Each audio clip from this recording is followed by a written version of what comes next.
Die, बस इतना ही। यही थे वो आखिरी 2 वर्ड्स जो एक डूबते हुए इंसान ने पूरी दुनिया को भेजे। और उसके बाद रेडियो पर हमेशा के लिए खामोशी।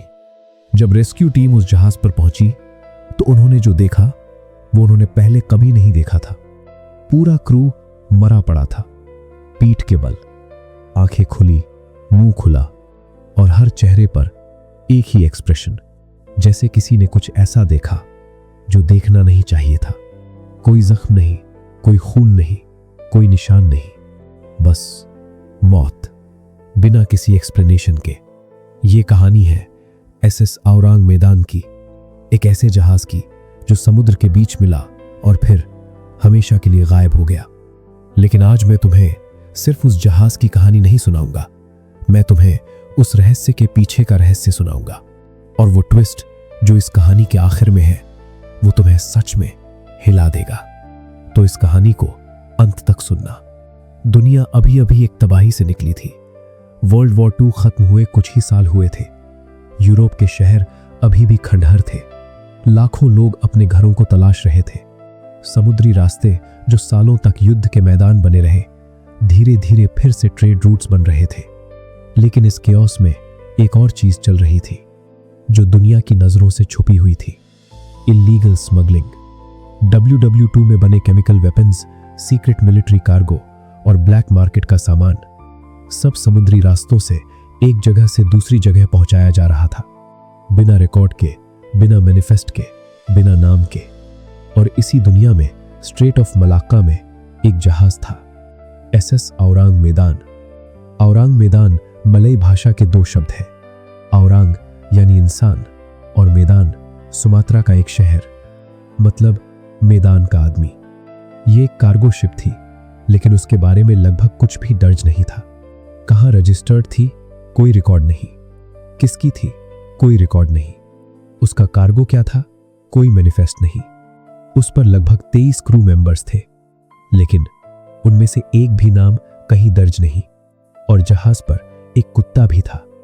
उस दिन स्ट्रेट ऑफ मलाक्का में 2 अमेरिकन मर्चेंट शिप्स भी थीं, सिटी ऑफ बाल्टीमोर और सिल्वर स्टार। सिल्वर स्टार के कैप्टन एक एक्सपीरियंस सेलर थे। उन्होंने स्टॉर्म्स देखे थे, शिपरेक्स देखे थे और वॉर के दौरान ऐसी चीजें देखी थी जो इंसान को रात में सोने नहीं देती। लेकिन जो उस दिन उनका इंतजार कर रहा था, उसके लिए कोई तैयार नहीं था। एक सामान्य दोपहर थी, समुद्र शांत था, क्रू अपना काम कर रहा था। और तभी रेडियो रूम से एक आवाज आई। रेडियो ऑपरेटर ने कैप्टन को बुलाया। उसके चेहरे पर एक अजीब सा एक्सप्रेशन था। कैप्टन ने हेडफोन्स लगाए और सुना, SOS from Ourang Medan, beg ships with short wave wireless, get touch doctor, urgent. Captain ने सोचा शायद मेडिकल इमरजेंसी है, लेकिन मैसेज यहीं खत्म नहीं हुआ। कुछ मिनट बाद दूसरा मैसेज आया, probable second officer dead, other members crew also killed, disregard medical consultation, SOS urgent assistance. Captain के हाथ रुक गए। ये मेडिकल इमरजेंसी नहीं थी। और फिर तीसरा मैसेज आया, all officers including captain dead in chart room and on the bridge, probably whole of the crew dead. कमरे में खामोशी छा गई। जो रेडियो ऑपरेटर ये मैसेजेस भेज रहा था वो पूरे जहाज पर अकेला बचा था, और शायद उसे पता था कि वो भी ज्यादा देर नहीं बचेगा। और फिर रेडियो पर आखिरी बार कुछ आया, आई डाई, बस। उसके बाद रेडियो पर सिर्फ स्टैटिक। सिल्वर स्टार तुरंत उस दिशा में मुड़ी। इंजन्स तेज हुई। जैसे जैसे जहाज करीब पहुंचा, होराइजन पर एक शेप दिखी, औरांग मैदान। लेकिन कुछ अजीब था। जहाज बिल्कुल शांत था। कोई मूवमेंट नहीं, कोई सिग्नल नहीं, कोई आवाज नहीं। डेक पर कोई नहीं था। कैप्टन ने बोर्डिंग पार्टी भेजी। वे लोग फूड, वाटर और स्ट्रेचर्स लेकर जहाज पर चढ़े। पहला कदम रखते ही पहली बॉडी, एक सेलर पीठ के बल पड़ा हुआ, आंखें खुली, मुंह खुला, चेहरे पर शुद्ध आतंक। फिर दूसरी बॉडी, फिर तीसरी, फिर चौथी। पूरा डेक लाशों से भरा था। सबकी पोजीशन एक जैसी, आंखें खुली, मुंह खुला।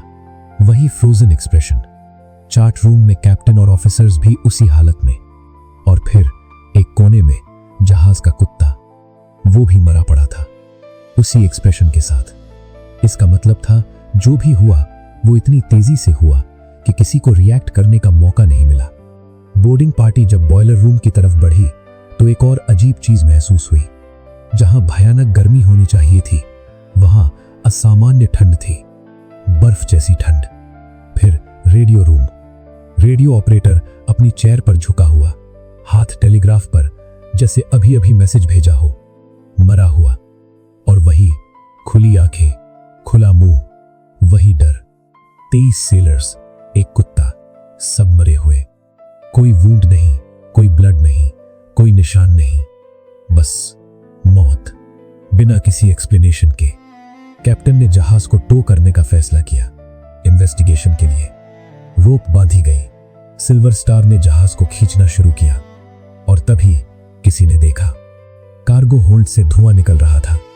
रोप काटो। रोप काटी गई और कुछ सेकंड्स बाद एक जबरदस्त एक्सप्लोजन हुआ, इतना पावरफुल कि औरांग मैदान पानी से ऊपर उछल गई और फिर धीरे धीरे समुद्र की गहराइयों में डूब गई, अपने साथ सारे राज लेकर। तो आखिर हुआ क्या था? पहली थ्योरी, केमिकल वेपन्स। संभव है कि जहाज पर पोटेशियम साइनाइड या नाइट्रोग्लिसरीन जैसे केमिकल्स हो। अगर कंटेनर्स लीक हो गए हों तो टॉक्सिक फ्यूम्स पूरे क्रू को मिनटों में मार सकती थी। दूसरी theory, carbon monoxide poisoning. Boiler से CO लीक हुई हो जो दिखाई नहीं देती और मिनटों में मार देती है। लेकिन ये थ्योरी एक्सप्लोजन एक्सप्लेन नहीं करती। और तीसरी थ्योरी, सुपरनैचुरल। लेकिन इन सब थ्योरीज से भी बड़ा सवाल है, अगर ये घटना बाद में हुई तो एक इटालियन जर्नलिस्ट सिल्वियो शेरली ने इसके बारे में सालों पहले कैसे लिख दिया?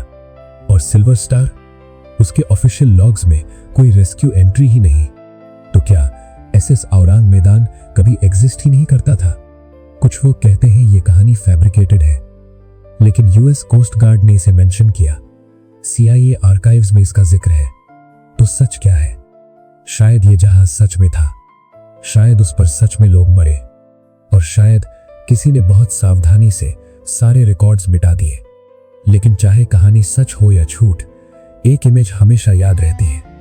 एक अकेला रेडियो ऑपरेटर, एक डूबते हुए जहाज पर, चारों तरफ मौत, और फिर भी उसने टेलीग्राफ पर हाथ रखा, दुनिया को बताने की एक आखिरी कोशिश। आई डाई, 2 वर्ड्स, और उसके बाद खामोशी। कुछ रहस्य सुलझने के लिए नहीं होते, वो सिर्फ याद रहने के लिए होते हैं। अगर तुम्हें ऐसी रहस्यमयी और सच्ची घटनाओं की कहानियां पसंद आती हैं तो चैनल को सब्सक्राइब जरूर कर लेना, क्योंकि यहाँ हम ऐसी ही अनसुनी और रहस्यमयी कहानियां लेकर आते रहते हैं। मैं मिलता हूं तुमसे अगली किसी और रहस्यमयी कहानी के साथ। तब तक के लिए धन्यवाद।